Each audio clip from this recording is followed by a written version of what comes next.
On this episode of Purposely Curious, we sit down and talk to Michael Silver about Kobe Bryant and the Mamba mentality. He walks us through some of Kobe's history and stats throughout his 20-year career. So, if you're a Lakers fan or a fan of the sport in general, grab a basketball and let's shoot some hoops. So, get nice and cozy as this episode starts now. Hello, everyone. I hope everyone had a good week. Today, I have someone who was a guest on Purposely Curious a few months ago. His name is Michael Silver. Hello. Hello there, Mary. How are you? I'm good. How are you? Doing well. Thank you for having me back. Yes, thank you for having me back in the Orange County. The Orange County. That sounded terrible. I mean, people used to say the OC, but... Thank you for having me at the Orange County. Welcome to south of LA.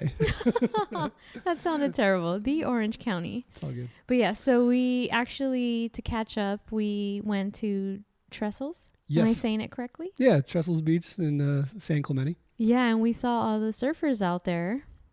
I didn't realize, I had never been. It's such a staple for surfers. It's an amazing place. They used to have surf competitions there, and they're actually bringing it back. Fingers crossed for late 2021. They'll be back there in December to crown a new champion. Yeah. It's a really cool place. It has this famous A-frame wave where you can go left or right, which apparently is very abnormal for surfing. And I mean, you saw the views. It's just very peaceful and away from all the chaos of this world. Yeah, chaos. That's pretty much. Yeah, it was really nice. Obviously I live, kind of like in the Redondo Beach area. So I did see something different in the sense that everybody there was just there to surf. Oh, yeah. Versus over there, it's more like recreational, and you maybe in Manhattan you'll have some surfers, but... Do they have as many electric bikes? I've not noticed. I think there's more beach cruisers, but yeah. You saw all the ones today where they're all surfers with the racks attached to the bike, and they're just bombing down these hills or up the hills with these electric bikes, which is pretty amazing. Yeah. They found a fix to the problem of carrying the traveling. Yeah. Absolutely. But, it's just good, peaceful, get out there, kind of clear the mind. And it was a nice day after this rainy week, which we haven't had in quite a while. Yeah. So I guess I can get back into why I have Michael here. Him and I talk here and there, and was it a week ago? Yeah. It was the anniversary of Kobe Bryant's death. And so me being an LA native girl and him living in the greater, I guess, Los Angeles, Orange County neighbor, everybody here knew Kobe Bryant. He was such a staple of Southern California. Even though, he strictly played in LA, anything NBA related was Kobe. Yeah, and he called Orange County home. So, yeah. I never saw him in person around town, but I mean, we grew up literally watching him on TV from a young age, and it's obviously a very tragic event that took place, and it's still hard to believe that it's already been a year since then. Yeah. So we, both of us being fans, but you being more of on the statistical side, we talked that I thought it would be a good thing to do an episode on him. Yeah, and I don't know if we want to call it a tribute episode, but just kind of reflecting on his career and on and off the court, and just the impact I think that he made on myself personally, as a fan, as a journalist, and just as a society. People now use Mamba mentality as like a verb, right? That's just a way of life, and he kind of coined that phrase and motto. So it's kind of an honor to talk about him, even if it's sad in the past tense. Yeah, he was very young and probably had he had a future in the business world. I think that he was already thriving, but I think there was so much that he was going to accomplish. Yeah, I think it's pretty well documented that he was well established, like you mentioned, in business, and he was just getting going on that side of his post NBA career. Again, unfortunate how the timeline unfolded, but he built such a powerful company and brand that hopefully continues on with his legacy. Yeah. And I know it will continue with his legacy. I think as a city, county, or just the Southern California, a lot of us he played for how many years? 20 seasons with the LA Lakers. So generations, all of us were touched by him in the sport. Yeah. Yeah. He was, I want to say, one of a kind. I mean, there were other NBA players to come straight out of high school, which I can talk about a little bit more at length later, but he was the one that I think had the most success coming straight out of high school. Of course, don't want to forget about LeBron James, but he's still playing. His NBA career story isn't finished. So we have that bookend of Kobe's beginning and end as a basketball player. But I obviously would count LeBron in any conversation as one of the top ones as well.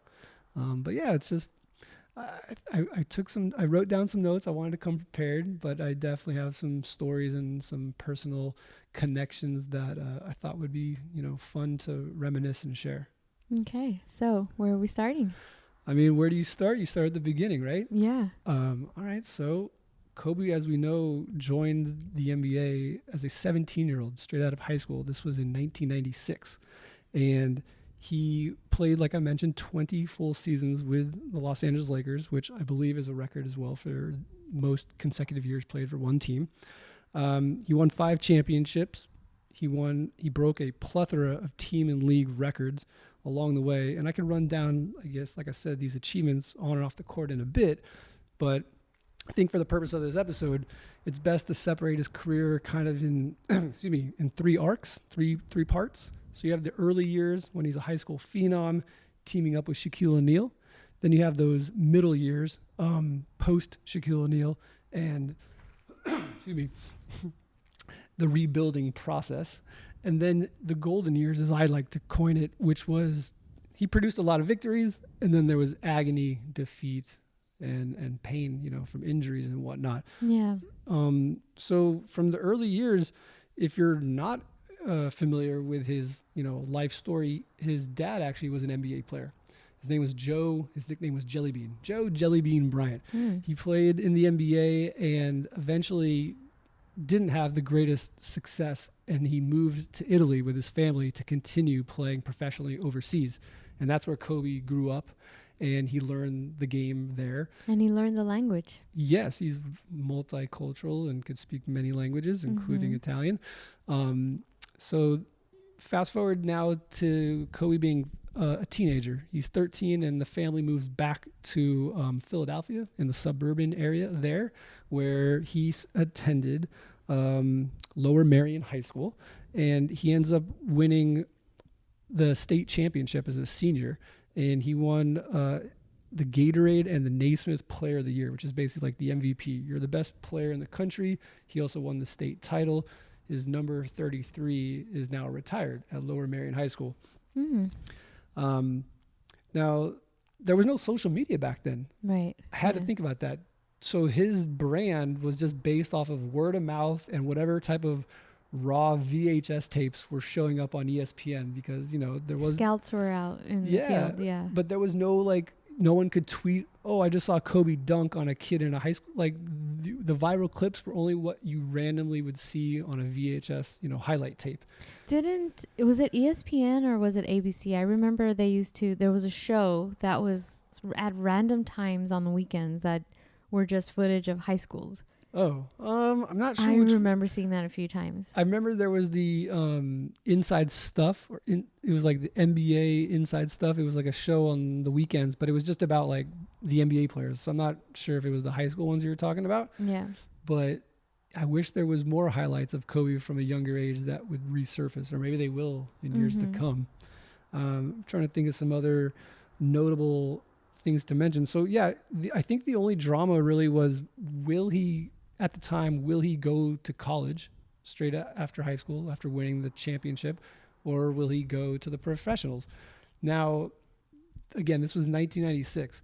I did some research. There was only a handful of players previously that made that jump from high school to the pros. Only a handful. Yeah. And when I say handful, I mean 3. Yeah. So I even have it right here. It's a great name, and he ends up being a Hall of Fame player, Moses Malone. Oh, yes. He played for the Philadelphia 76ers, won a championship there with Dr. J. So just straight out of high school. He came out of high school in 1974. Oh. First guy to do it. He actually joined the ABA, which was not part of the NBA at the time. A couple years later, they merged and joined the NBA. But so you're saying for me, who was born in 83, it was a different league? In 74, when he joined the ABA, he played for the Utah Stars. And then in 1976, the ABA merged with the NBA, and then he became part of that league. I did not know that. There you go. Yeah. Learn something new every day. Yeah. So he was the first one to do it. Now, just a year later, actually, two more players jumped from high school, and they were Daryl Dawkins and Bill Willoughby. I think I'm pronouncing that right. Yeah. Daryl Dawkins had a very good career. I can't say I know enough about Bill to confirm that. So let's just say Daryl had the successful career. Now, this was in 1976, right? It took 20 more years for the next player to go straight from high school to the pros. 1996. Right. 1995. It was Kevin Garnett. Oh. And he ends up, of course, having a Hall of Fame career. He was selected number 5 overall in the draft by the Minnesota Timberwolves. And so that was 95. So that means at that point, a total of 4 players made the jump. Then now 1996, the next year, it's now Kobe's decision. And he had this very famous press conference. Did you happen to see it, or have you seen it? No. Any clip of this online? It's on YouTube. So he's at this gymnasium. I'm assuming it's his high school, Lower Merion, in the suburbs of Philly. He's wearing a nice suit. He's got the shaved head. Now he's wearing sunglasses on the top of his head just for swag, for style, right? Now, I literally looked up the quote because I didn't want to get it right. Let me pull it up real quick. He says, and he's got fans in the audience and the press, and the cameras, and I'm sure it went to ESPN and all the networks. He said, "I, Kobe Bryant, have decided to take my talents to He kind of looks around like he's confused, and people are kind of like, what? Or they're laughing. Like, did he forget his decision? He continues, "I've decided to skip college and take my talent to the NBA." The crowd went wild, and his $1 million smile shined. He would be drafted now 13th overall, not by the Lakers. Some people think that he actually was drafted by the Charlotte Hornets. And then later that summer, the Lakers traded for him, and he became a member of the Lakers and teamed up with, of course, Shaquille O'Neal to become this powerful duo. So that's kind of like Shaquille O'Neal, yeah. So that was like the very early essence, and that's what people knew. Okay, we got this 17-year-old hotshot coming out of the high school ranks. Is he good enough to be in the pros? He's now playing with Shaquille O'Neal, who was a star in his own right, only been in the league for a handful of years, but joining the Lakers that same summer. So they had not played with each other. They're both new to the Lakers. The Lakers had some, obviously, very many successful years in the 80s with Magic Johnson, Kareem Abdul-Jabbar. And then in the 90s, there was this lull where they just kind of fell off when Magic retired and the players and the coaches shifted, and there was no star player really. Now you have a high school phenom and a legit center badass who they just paid a boatload of money as a free agent, and they're teaming up, and no one really knew what to expect. But it was a little rocky to start, and I forgot to mention, there's a book that we have here now. It just came out a few months ago. It's called 3 Ring Circus. Want to give a plug to Jeff Pearlman, the author of the book. He's a sports writer. I believe he's a SoCal native as well. And this book that just came out documents in much better detail than I'm doing the life and times of Kobe, Shaq, and Phil Jackson, the head coach. The Zen Master. Yes, such a good name, right? Yeah, it's amazing. So that book defines that time period from 1996 to 2004, those 8 seasons where they played together and were coached by Phil, and their highs and lows. And it does some great service with the backstories. He interviews a lot of bench players, guys that don't get the common rub from the press, and you get those stories that you might not have heard of. Like, I'm trying to think of one off the top. I think Samaki Walker was one of the bench players, and Kobe had a disagreement with him, and on the team bus after practice, he just punched Walker in the face. What? I didn't know that Kobe did that to one of his teammates. Me neither. I was like, what? Right. So, again, this is just based off of stories from the book, but they're also based off of facts from reporting from Jeff Pearlman. So I found it very insightful and somber at the same time, because I was like, oh man, those are the good days, right? Yeah. But can I ask you, what's your first memory of the Lakers or Kobe and Shaq era? Well, now that I'm a lot older, I think I don't remember. I vaguely remember it. Was there trouble and arguments between each other before the championships? Mm-hmm. Yes. Sorry, is that what again? When the media would kind of talk about how they didn't get along. Oh, yes. Was that before they started winning the championships, or was that after? That was I know this isn't a great answer, but it was kind of a mix. It was like as they were getting to their championship pedigree, and then as they were declining. So it kind of the press never really laid off of them. So that's what I can't remember if it was that or them actually winning, if that makes sense. Yeah, absolutely. It's been a while, guys. It's kind of sad to think about that, but you know what? Time is just a number, and I look back and try to find the fond memories of those times. So with that being said, if I can personalize this a little bit. Yeah. When I was 13, I should go back one step. So I grew up playing basketball, right? Played baseball and basketball as a kid from elementary school through high school. Was always my favorite sport. Might have not been the most talented, but I enjoyed playing it. And the Lakers were my team. Geographically, it just made the most sense. And this was before Kobe and Shaq, since like the early 90s, right? Now, moving forward, I'm now a 13-year-old kid, and my dad surprises me. I might have been even less. I might have been like 11 or 12.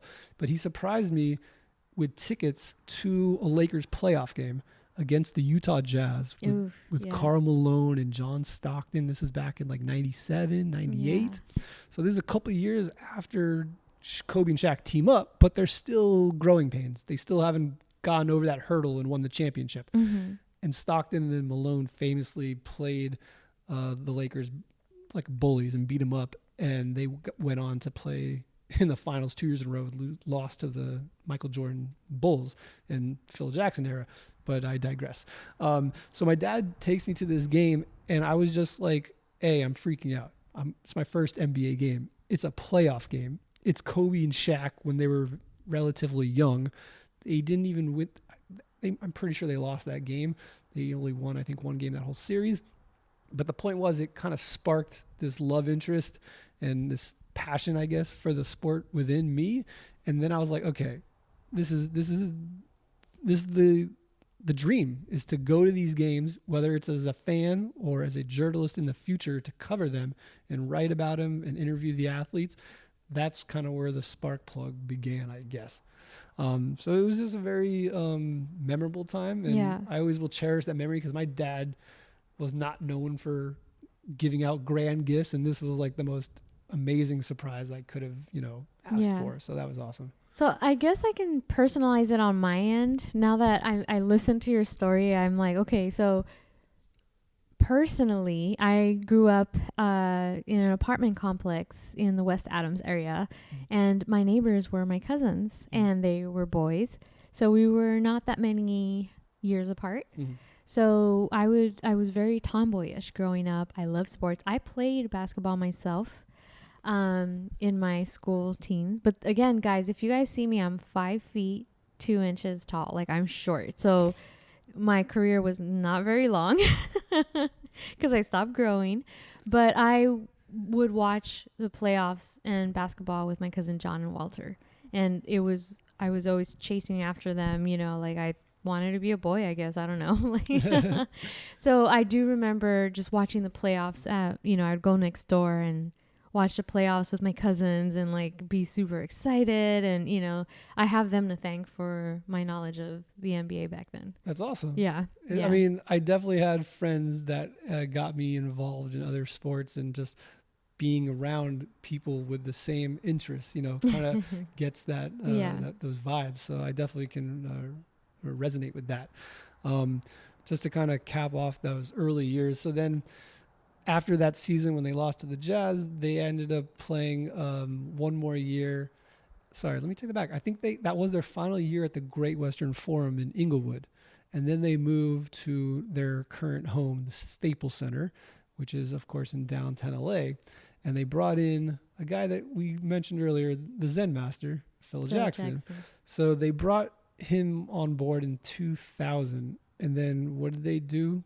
They won 3 straight championships. Remind me, who was the coach before him? I'm drawing a blank. I wrote it down, but I knew it off the top of my head just in case. His name was Del Harris. Oh, yeah. He was, shall we say, mundane.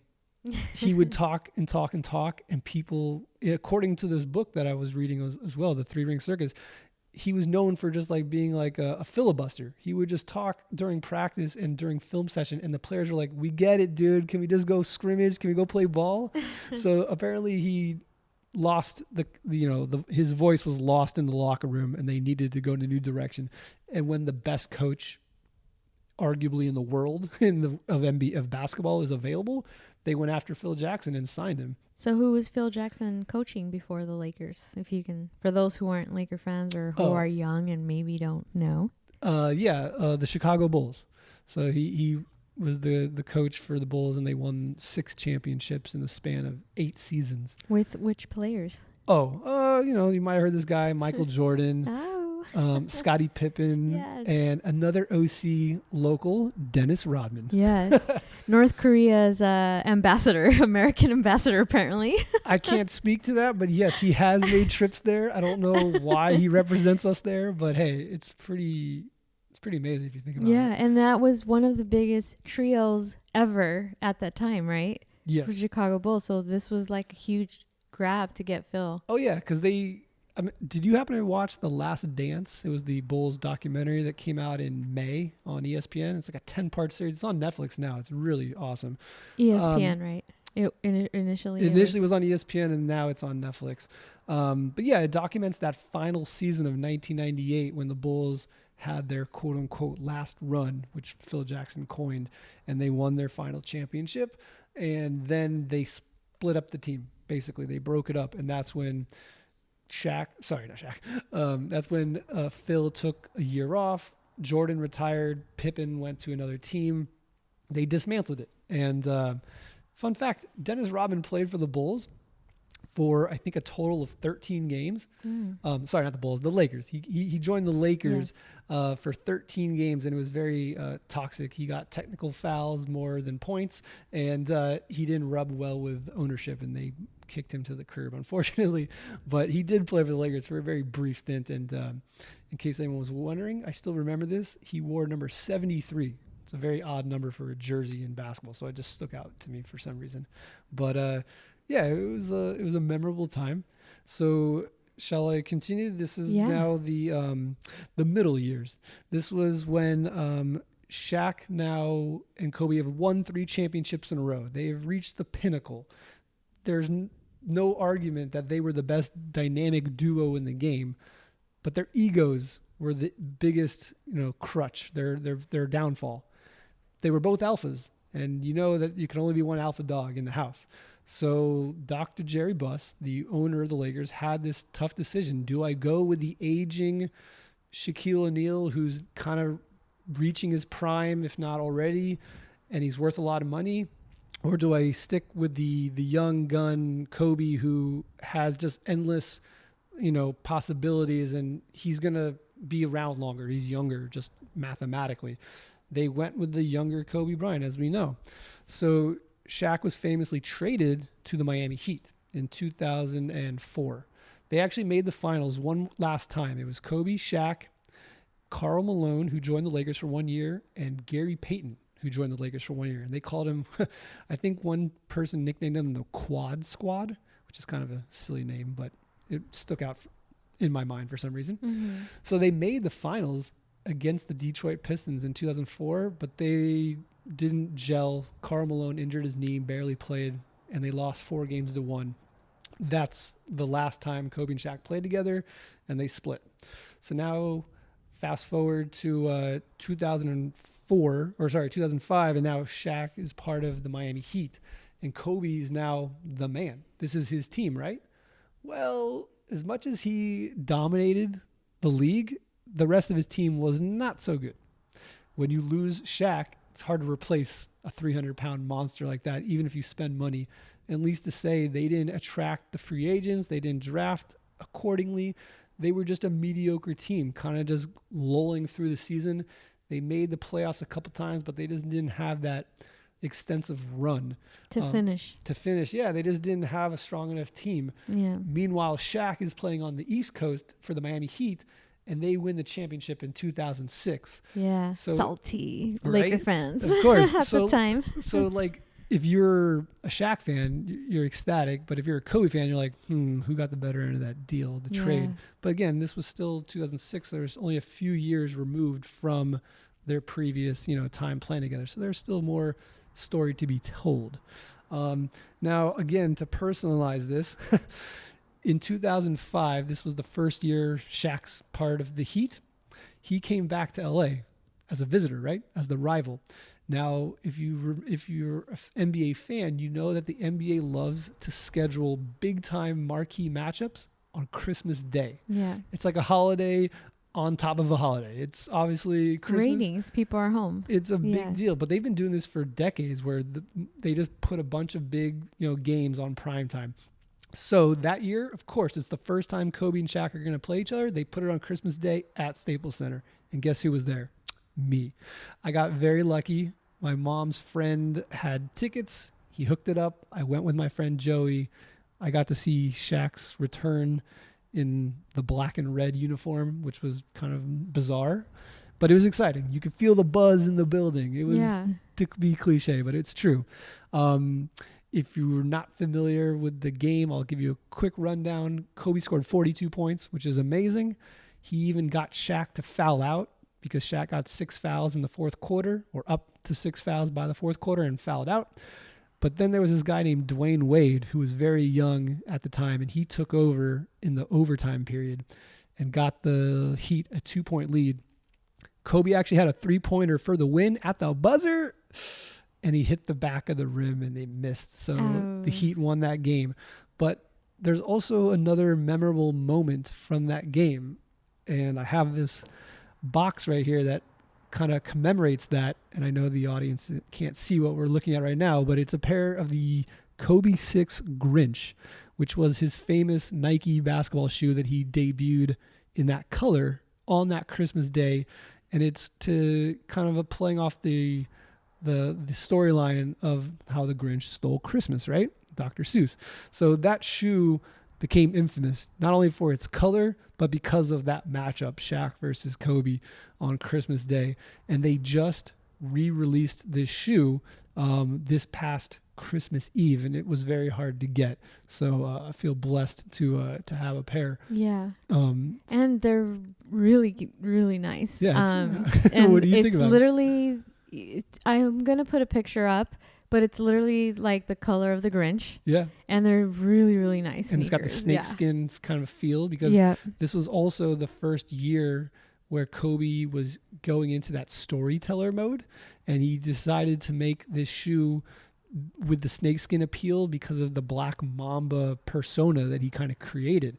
So he kind of went from like, oh, I'm this young high school phenom and I'm the best, to now I'm an assassin. I'm a killer. Like I'm here to just win at all costs. And that's what the Mamba mentality was. So that shoe stood out to me because everyone courtside, I remember, got a pair of the shoes. They were sitting under the chair. I mean, they're spending thousands of dollars. They already have plenty of money, but it was a nice little memento. Yeah. And then you get to see him wear those shoes on the court. And now every Christmas, usually in normal seasons, on Christmas Day, you get these same marquee matchups and players wear the most ridiculous, colorful shoes. And I'm not saying Kobe was the exact, catalyst, but he definitely played a role in the sneaker industry. The low cut shoe, which is like the 4 and 5 and 6 models that he famously designed or helped make. And that shoe just will stand the test of time as like kind of like an artifact, just a piece of history. Mm-hmm. Yeah, they're really cute. So I will post this picture when I put the art up on Instagram. But if you guys want to look them up, I know you called them the It's the Kobe 6 Grinch.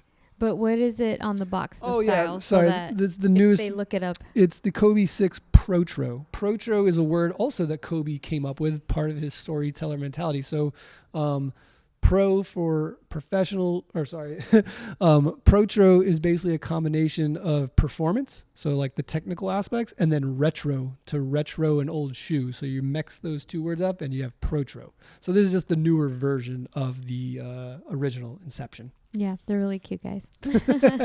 I think they're pretty dope. Trying to think of some other key, memories from this time period. We can't forget, I don't want to gloss over this, but in January of 2006, and now we're fast forwarding a year after the Christmas Day game with Shaq, Kobe scored that 81-point game. Wow. Yeah. And it was just a random game. Do you happen to remember where you were? Were you watching it by chance? I can't remember if I was. Yeah. I just remember I was sitting on my roommate's. Sorry, I was sitting on the couch where I was living with roommates, and I was doing homework, and I was watching the game in the background. It's just like background noise. And I would look up, and I'm like, oh wow, he's got like 20 points. Oh, he's got 30 points. But I didn't really think much of it. And I was like, oh shit, he's got 50 points. And he just kept going. And he ends up with, of course, 81. And for historical purposes, it's the second highest scoring game in the NBA. What's the first? Wilt Chamberlain, glad you asked. He scored a cool 100 points back in the day. And there's a famous picture you can Google of him in the locker room. It's a black and white photo of him holding up just a single piece of paper, and it just has the word 100 written on it. Now, who did he play for again? Wilt Chamberlain, at the time, he was playing for I believe it was the Philadelphia 76ers. Oh. He did play for the Lakers. He did, yeah. But when he scored the 100 points, it was for a different team, yeah. Oh, interesting. Yep. But yeah, I mean, that time period kind of encapsulates the good and the great, but also the mediocre, because he had to score 81 points because they were down 20 points at halftime to a bad Toronto Raptors team. He had to go on these scoring sprees, if you may, just to keep his team competitive. So he was burdening all of the weight, of the team. He was carrying the team. He was literally, yeah.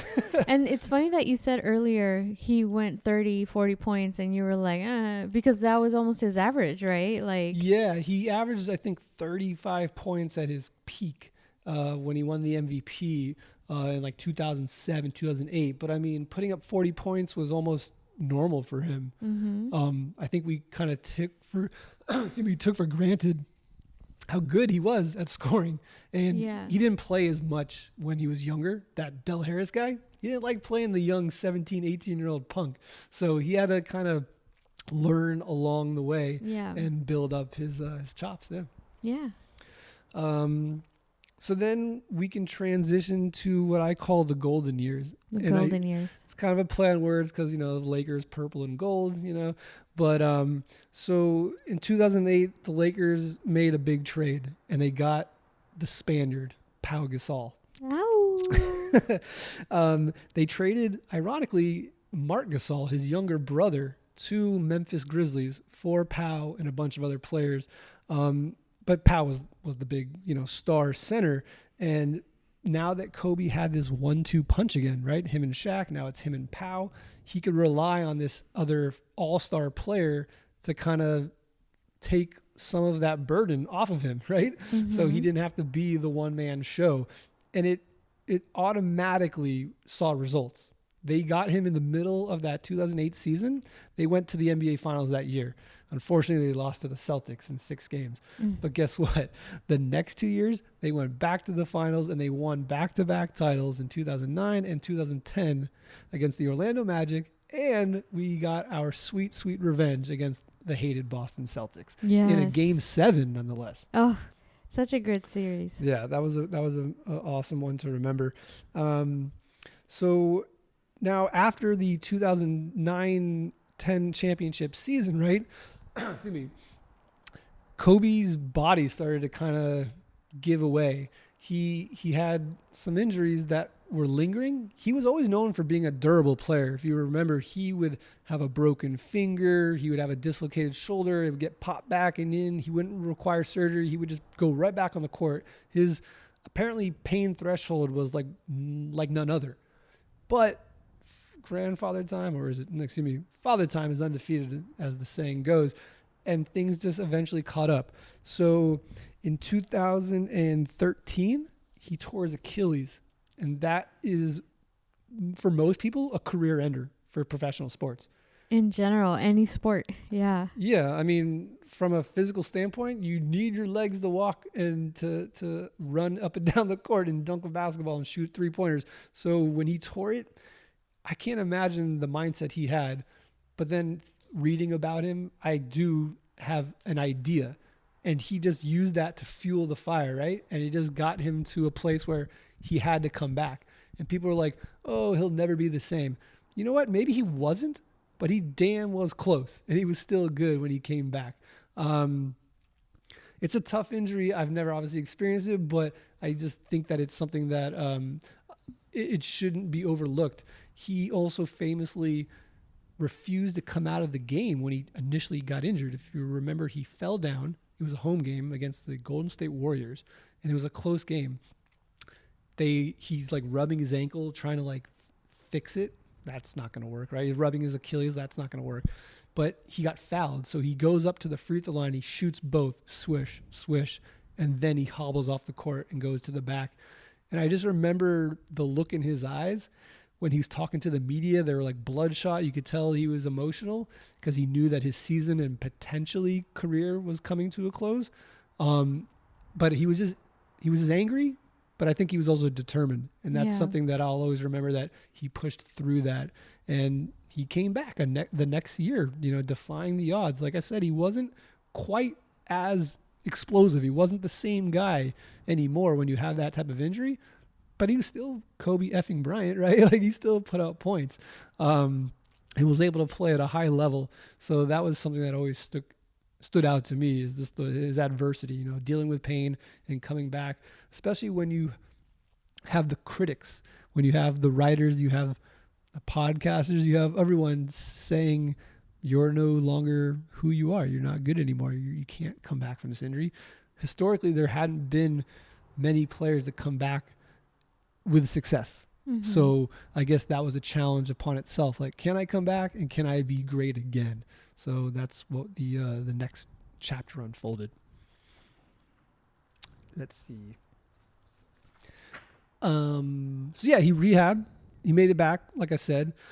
But unfortunately, these injuries kind of persisted. Not the Achilles, but I think it was just like a manifestation. Like, you're compensating for the ankle or the Achilles. Oh, now it's a knee. So he hurts his knee in 2014. He missed most of that year.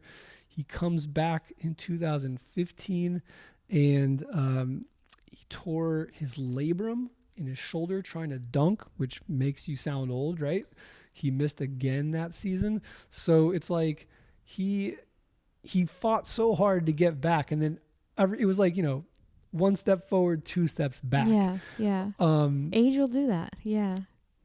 It's hard to fight age, right? Like, father time is undefeated. Yeah. But it was fun at the same time, like, even as a fan, to see him come back and try to fight through the adversity. Cliche that might sound, but like, that's what he did, and mind you, the team around him was now deteriorating as well. Pau Gasol was no longer on the team. Phil Jackson was no longer the coach. Oh, that one hurt. I know. The Rudy Tomjanovich was our coach for like half a season, but the stress was too much on him and he quit. And I don't blame him. There just was a lot of ups and downs, and it just didn't unfold, as poetic, I guess, as he would have liked. Yeah. But I think he kind of like saved his best for last, which I'll get to in one sec. But where was I going with that? Oh, yeah. So he had those 3 surgeries after, many, many years. Now, 2015, I'm living in New York City, and this is going to be Kobe's 20th season. And there was rumors that it was going to be his final year, but he didn't officially declare or make any announcement. And then he shows up to training camp, and he still wouldn't make it official. But then the season started, and he wrote this poem called Dear Basketball. And that was his way of announcing, this is my last hurrah. This was his final year in the NBA. So I was back home here visiting family during the holidays, and I knew it was his last season. So I said, all right, I have to be at Staples Center. I have to see him one more time. I went with my friend. Honestly, I can't remember off the top of my head who it was that they played against, but that's irrelevant. He performed marvelously like he always did. And it's just a memory that I'll have etched, that I got to see him one more time, especially during that final season. Mm-hmm. But he saved his masterpiece, his last masterpiece for last. That was terribly said, but his last game was also against the Utah Jazz. Which now that I think about it, my first ever Laker game was Kobe and Shaq versus the Utah Jazz. Now, Kobe's final game was also against the Utah Jazz that I'm just watching as a viewer at home on my TV. So that's the kind of full 360 there. It's kind of fun. But he famously dropped 60 points on 50 shots, which is unheard of on all levels at the age of 37. So he did some remarkable things, and he won the game. He hit the winning shot with like seconds to go in a comeback victory. So you couldn't have written a better finish unless it was, of course, winning the championship. But they didn't even make the playoffs, so they knew this was his last game because the regular season was coming to an end, and he said, I'm going out. Did you watch that game? Were you? I don't think I did, actually. But you know about it, yes. right? Yeah. Yes. So it was just a very monumental moment. Also, fun side note for the sneakerheads out there. They dropped, so like this is the Kobe 6, right? So every year you got the next edition. The Kobe 11 was the final shoe that he wore that season before he retired. That night, while he's playing the Utah Jazz, I remember Nike, I think they put out a link on Twitter saying you could make a Nike ID shoe based off of the Kobe shoe from that game. So it's called like the Mamba Day shoe or the Mamba game shoe. And I have that pair as well. Again, if you can tell, I like sneakers a little bit. But, it brings back memories like that. If it wasn't for that game, I wouldn't have remembered it. So it's just they're memorable moments, and I cherish them all. Yeah. And Kobe, for all his greatness, had flaws too. I don't want to forget that he was accused of sexual assault. He tried to put out a rap album that never turned into fruition. He wasn't, a saint by any stretch, but if we're talking just basketball achievements, yeah, he's got a laundry list of those. But the fact that he also lived in Orange County, from all accounts, he was a good husband, a great father to 4 daughters. He turned out to be a better basketball player in his later years in terms of like leadership. He was always known for being this braggadocious, hothead as a young high school kid. Who wouldn't pass the ball at times. Yeah. No one would. Kobe will never pass the ball. That was his thing, right? Mm-hmm. And then he turns out to, rack up the assists. He started to pass the ball more, and he started to take the young Lakers under his wing and show them the way, which was something you didn't really expect from a champion and a future Hall of Famer in Kobe. So that also kind of resonates with me because you saw the progression from the young kid to now the elder statesman. Right. And I don't know, I enjoy those memories. I still watch YouTube clips of, dunk highlights and all those memorable games. And it's still sad to think back on the passing of him and Gigi and the 7 others on that the helicopter. But I try to think of the positives, and the memorable moments. And I'm thinking, do I have any other memorable ones? I guess that's. Oh, one other side note from that final game. Yeah. Guess who was sitting courtside? Who? Shaq. Oh. How awesome is that? Amazing. He was dressed like a dapper Don in a big old silver suit, and big 7-foot man sitting courtside, hard to miss. And he was giving Kobe high fives in the middle of the game, and afterwards they embraced. So it was nice to see them kind of bury whatever drama they might have had over the years. Because by then Shaq had already retired. He was on TNT. Yes. So I think they probably buried it. Yeah. Long before that. They did interviews on TNT and stuff in the past, but to see them, being friends, publicly embrace each other and, enjoy that, send off, I think that was pretty special as well. And then, a couple years later, they retire not one, but 2 Kobe Bryant numbers, which has never happened in the NBA. Usually, you play 8 and 24. 8 and 24. Yeah. So those are now proudly in the rafters of Staples Center, also next to Shaq's 34, amongst other NBA. Shaquille O'Neal. Have you been to Staples Center recently or in years past and seen the Shaq statue? I have. So I went to a Tool concert. I want to say like 6-7 months before COVID hit. Okay. So yeah. Tool's an awesome band, by the way. They sure are. So you've seen this amazing statue that's hanging off the side of the building. Like, have you ever? I've never seen something like that. Obviously, Shaq's one of a kind as well. But I thought eventually Kobe is going to get his own statue in his own right outside of I think what they call LA Plaza or whatever. I'm trying to think of some other memories off the top. Okay, so on that corner of Staples Center is a building attached to it. It used to be called the Nike Vault. If any sneakerheads out there listening, Nike Vault was a standalone store at Staples Center, and they would carry obviously Nike products. And whenever they would do sneaker releases, they would hold a raffle either online or in person. I remember I went there once with my old roommate and a friend of mine, and they only had 24 pairs of shoes, coincidentally, because of Kobe's number, of course. And they would just draw numbers out of a hat. My roommate got second to last. He got the 23rd pick. So he goes in there and he's like, I'm not going to buy these for me. I said, buy them for me and I'll pay you back. And he said, okay, no problem. So he ends up getting my pair in my size, which was crazy because I didn't think they would be available.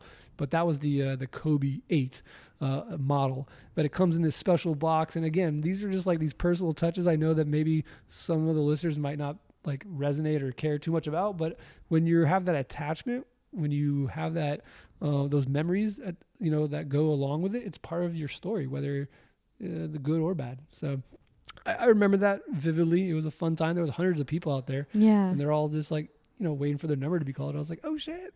You got lucky. My roommate did, and I was lucky that he was kind enough to front it and pay for it for me. Yes. Did you pay him back? Oh yeah, of course. Shout out to Kevin. He's a good dude. I don't know if he's listening, but yes. Can I name rattle off some statistics that I have? Yes, please do. Okay, so as we mentioned, Kobe Bryant, man of many things and many accomplishments, but strictly from the basketball standpoint, let's look at his career here. Yes. He played, like we mentioned, 20 years in the NBA. Which is, guys, a long time. Has anyone played 20 years since? I think. Or is LeBron going to hit that mark? Right now, this is LeBron's 18th year, so he has a good chance. Yeah. I think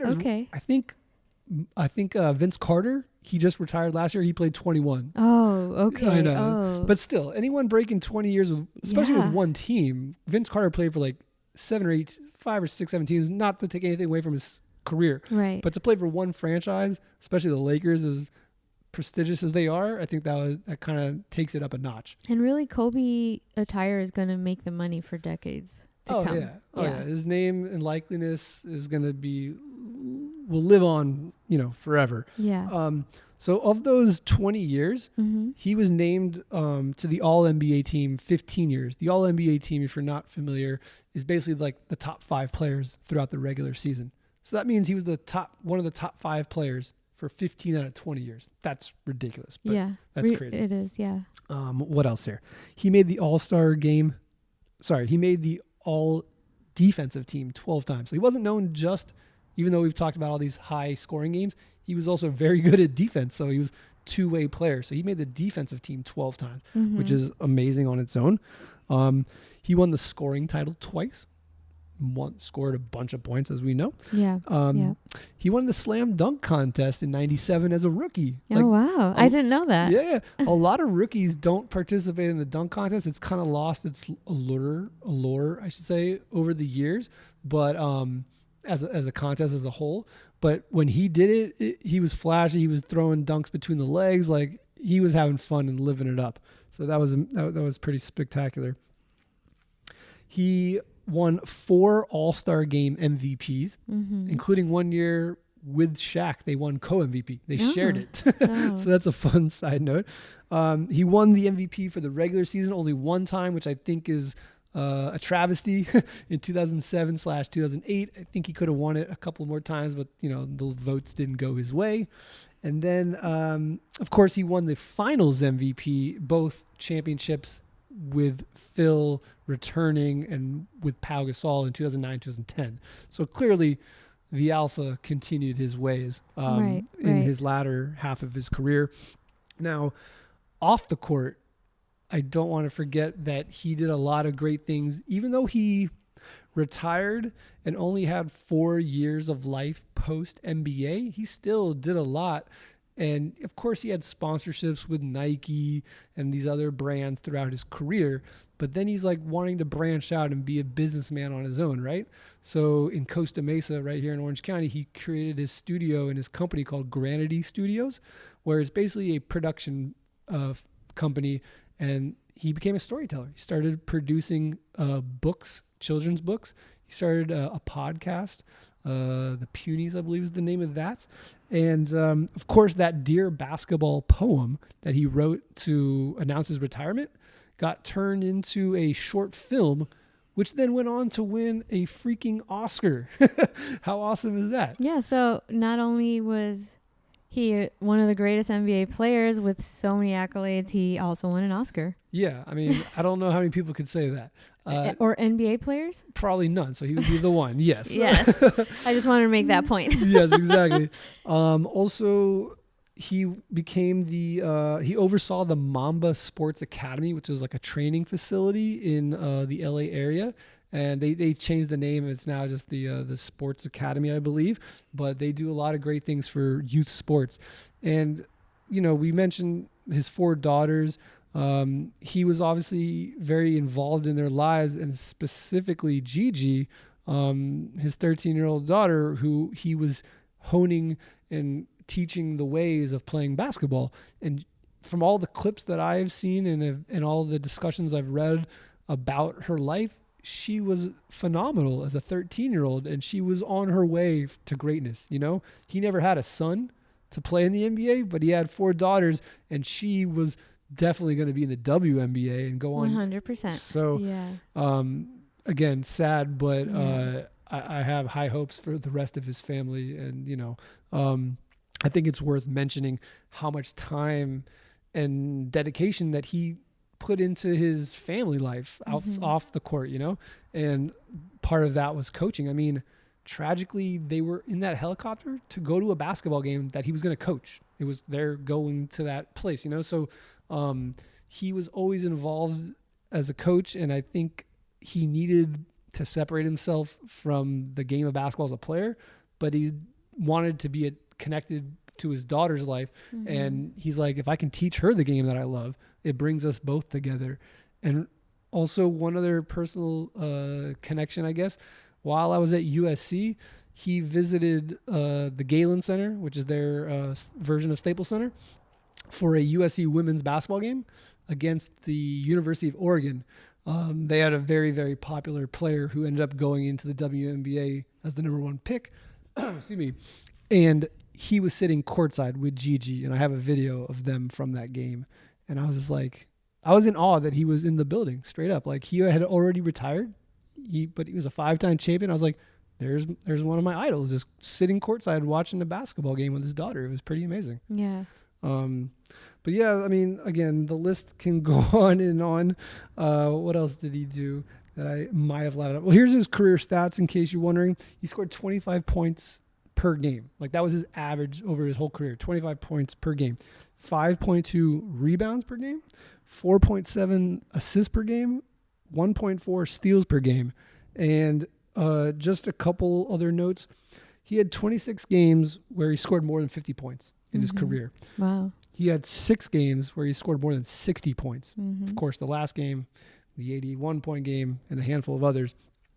Also, we forgot to mention, he played for Team USA basketball. Yeah. He represented the red, white, and blue in 2 Olympics and won every single game he played. He went 36-0, undefeated as a Team USA member, and they won both gold medals in the Beijing 2008 and the London Games in 2012. And if you are curious, who did they beat in both of those games? Pau Gasol and Team Spain. Yeah. So that was pretty fun because he got to play against his own guy, both times. Yeah. I remember having conversations with my dad about the USA basketball team. Yeah. I was like, there's no fucking way anyone's going to beat us. Like, even with Magic Johnson, right? Like, the dream team. Mm. I remember telling my dad, like, it's supposed to be amateurs. At least. Well, that was the first year that they allowed pros. In 92, yeah. And I remember telling my dad, I was like, dude, no one has a chance. Like, I don't understand how this is possible. I mean, it was. And I was really young at that, and I understood what was happening. Mm-hmm. And I was like, Dad, this is like obliteration. Like, no one stands a chance. And my dad was like, this is going to be interesting. Like, the utter domination from the Dream Team up until I think 2004. They never lost. And then in 2004, I think they got like the bronze. And then in 2008, Kobe joined for the first time. Think about that. In 2008, so that means Kobe was already in the league for 12 years and he didn't play in the 2004 games, the 2000 games. So he ends up playing for two teams, but so dominant. And if you look up those highlights, they're amazing on their own because he was hitting 3-pointers. He's dunking on fools. Like, he was the Black Mamba, he was the man. Mm-hmm. Yeah. Amazing. Also, let's give a shout out to the current Lakers. Yeah. The defending Los Angeles Lakers, 17-time world champions. They just had the most chaotic one calendar year. So their season started in October of 2019, right? Then you go through the beginning of their season. Now, LeBron James breaks Kobe Bryant's record for most points in the NBA, going into third place. Kobe now bounces to fourth place. And this was in January of 2020. The very next day, they're flying home from Philadelphia after that game. And that's when Kobe and Gigi passed. So it's just, and Kobe's last tweet ever is to LeBron, showing love. I don't know, I don't have my phone next to me, but millions of likes and retweets because it was, I think of it now looking back, he was passing the baton. Absolutely. Maybe that wasn't the case, right? But it's like, wow, that was his last tweet. Oh, no. He openly said, like, this is LeBron. I'm not even playing anymore. LeBron is clearly the alpha. He's taken over. He's the best. And he was on the team. So they start off the year. Actually, I forgot one side note. They were in China during the preseason, and there was the former general manager. I know this is like getting thick in the details here, but there was a tweet sent by the general manager at the time named Daryl Morey, who was for the Houston Rockets, basically for protesters, how do I phrase this? He was for the protests in Hong Kong for their like liberation, right? And the Chinese did not approve of that, communication. So they basically said, we're not going to do any press. The Lakers were all of a sudden put on the spotlight, like they have to defend the NBA. They're like, we didn't put out that tweet. That's this one guy in Houston. We have nothing to do with that. It was it was bad press. Let's just put it that way. And the Lakers had to deal with this long trip overseas. Then they come to the States. Then they start the season. Now this is LeBron's second year with the team, right? We now have Anthony Davis on the team, and the expectations are sky high because they just got this, second All-Star. Apparently, you need 2 All-Stars to win championships these days. That's minimum. That's the minimum. Now we got to that January point, then COVID, then the season comes to a screeching halt in March, right? I still remember that day. It was vivid, just hearing the news. And I don't know about you, but for me, when the NBA closed, and it felt like a domino effect around the country and the world because it became larger than life, right? Like it became like such a big deal. Like, holy shit, if the NBA is stopping play and the rest of the sports leagues are following suit, like March Madness got canceled and all that, Coachella, etc., everything that happens in our daily lives or that we're used to now, like this is real. We know that they restarted the season. They created the bubble, quote unquote, in Orlando, Florida. And the Lakers went down there and took care of business and made it to the NBA Finals on a neutral site. So there's no competitive advantage. There's no home team in essence, unless you're the Orlando Magic, but they didn't do much, so that doesn't matter. Anyways, they won the championship, and it took them more than a calendar year to finish that season. Yeah. You know, and I do want to bring up a point is that I've had people that I know say, well, it'll always have the asterisk. And this is the thing. They were in a fucking bubble. Like, they couldn't even see their loved ones, guys. This is a different type of pressure. And I'm talking to you guys as a nurse because COVID just threw a curveball to everyone. And so I would get so annoyed when people were like, oh, but it will always have the asterisk. I'm like, yeah, motherfuckers, excuse my language, that they played under circumstances that none of us knew. You know, at that point, everyone was like, you don't want to get sick, right? They're in a bubble. They can't see their loved ones. It was only towards the end that they were starting to allow as tests became more readily available. Yeah. But just think about playing a normal season when you're able to travel in a plane, go home, see your family. Yes. If you're single, you're out at the club, you know, having fun with girls, right? Bringing girls back. You couldn't do any of that. I mean, there was one player who did that and he got the boot. Lemon pepper Lou. But what I'm getting at is that, you know, there were haters, and I'm going to say it, haters, who were like, oh, it's always going to have an asterisk. That's some bullshit. Let's be real. I second your bullshit. I think bullshit. If anything, you give them more props for handling the adversity and being crowned the champion, going through everything that they had to. Having no families and, you know, hearing family members might have gotten COVID and, you know, it was a different mental stress that we didn't have years prior. And we're in a fucking pandemic. Let's also let's bring up the George Floyd and the Black Lives Matter there was a lot protest. Going on. Yeah. The players actually sat out a game. I think it was the Milwaukee Bucks who initially made that call. There was another gentleman who unfortunately died at the hands of police officers, and they decided as a team by themselves, the Milwaukee Bucks, like, we can't go out there in good faith and play this game knowing that back home in Wisconsin, they weren't doing anything, you know, for this unjust act. So now the Lakers were supposed to play that night game. And I remember seeing a LeBron interview, and he's like, we didn't know what to do. We thought maybe the season was a wrap, or we were prepared to go home the next day, but cooler heads prevailed. They reignited the season or the playoffs like just a couple days later. And do you remember the black jerseys that the Lakers were wearing? That's the black Mamba jersey. That was a jersey that not a lot of fans, I think, knew about unless you were like one of the diehards. Not saying I am one, but I am, you know. But yeah, a couple of years ago, the Lakers started to make these city edition jerseys, and they would have former legends help create and design them. So that black Mamba jersey, of course, was designed by Kobe. In other years, they've done jerseys that were created by Magic Johnson and Shaquille O'Neal. Those, let's just say, did not quite hit the mark like the black Mamba version. Yeah. And Anthony Davis famously hit a game-winning three-pointer in that jersey, and you could see him audibly say Kobe as he jumps into his teammates' arms in celebration. So again, the whole season they would break huddle, you know, and say 1, 2, 3 Mamba. Like everything about last year was like in his honor because of the tragedy and the fact that they were trying to win a championship again. I tweeted, and actually I like reposted it when we.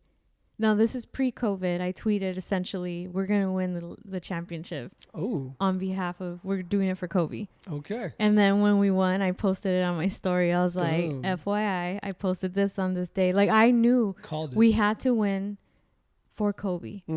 Kobe left us. And I was like, we have to fucking win for him. Yeah. I mean, and unfortunately, you know, all these curveballs, COVID and all the political stuff happened. Yeah. But I was like, regardless, we're winning it this year. But you know what? That makes the story that much more like special or like in depth because there's these wrinkles, whether it was health related, whether it was social injustice. These were like elements that were part of that story. Like, think about 20 years from now. they're going to make a documentary about this year or this past year in general. And they're going to have to include how the world of sports came to a halt. And that when it came back, the NBA had 0 positive tests. They created this bubble, and the Lakers were the champions. So like it goes down in history. They are the only league to have finished a season prior to where we are today. Today's January 29th or 30th. 29th, yep. Anyways, that had no positive cases. Every other league in the world has had positive cases. At that point, what happens? You have to cancel games for 2 weeks out, test everyone.